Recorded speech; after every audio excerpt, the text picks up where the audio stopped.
the virus attaches itself to a human cell using its spikes. Following entry to the cell, it uses the host cell's machinery to replicate, producing viral proteins and genetic material. These are then assembled into new viral particles, which are released as the host cell dies. New viral particles again infect more cells, destroying body tissues, producing symptoms. Infected cells alert the immune system by displaying pieces of viral proteins on their surface. By doing so, infected cells are said to present the viral antigen to certain immune cells, namely cytotoxic T cells, and thus activate them. At the same time, debris of dead cells and viral particles themselves are picked up by so-called professional antigen-presenting cells, of which dendritic cells are most effective. Dendritic cells patrol body tissues, continuously sampling their environment for intruders. After capturing the antigen, dendritic cells quickly leave the tissue for the nearest lymph node, where they present the antigen to another group of immune cells known as helper T cells. Viral particles also activate B cells in lymph nodes. These groups of immune cells work together to mount two types of immunity specific to the viral antigen: cell-mediated immunity and antibody-mediated immunity. The process, however, may take up to a couple of weeks, during which time the person is sick and the virus will have destroyed a vast number of cells. Vaccines deliver viral antigens to trigger immune responses without causing the disease. The events of a vaccine-induced immune response are similar to that induced by a natural infection, although some types of vaccines may induce only antibody-mediated immunity and may therefore be less effective. The immune process can sometimes produce symptoms similar to a mild infection, even though there is none. As the lymph nodes near the injection site start producing antibodies, they may become swollen and tender for a few days. These are signs that the vaccine is working. Many existing vaccines contain a weakened or inactivated virus. Because the whole virus is used, these vaccines require extensive safety testing. Attenuated vaccines may still cause disease in people with compromised immune systems. Inactivated vaccines only induce antibody-mediated immunity.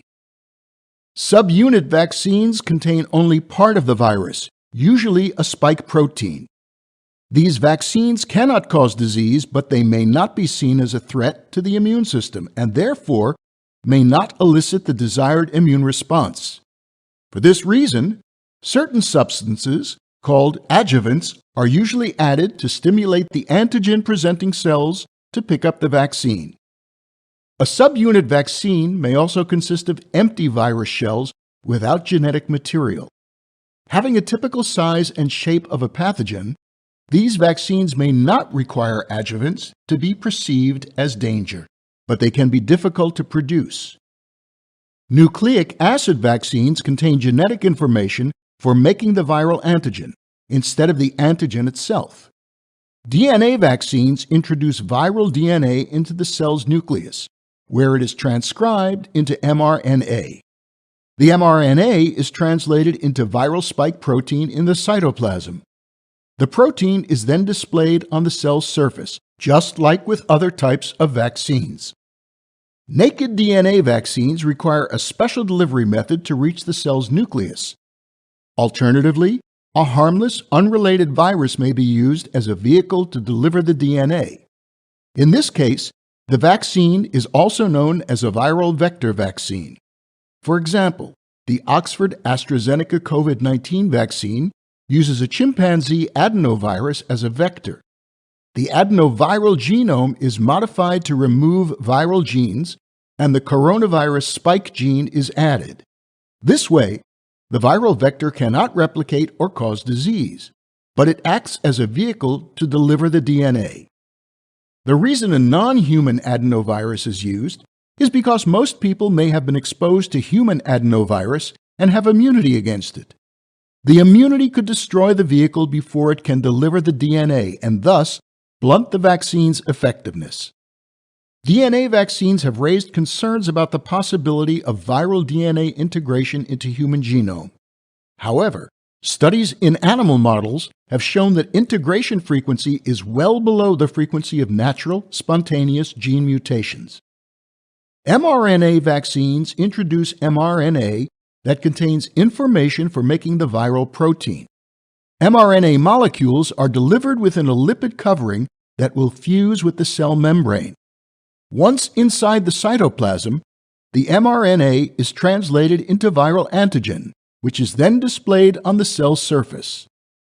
Unlike DNA vaccines, mRNA vaccines are extremely unlikely to integrate into human genome, but they are fragile and require uninterrupted cold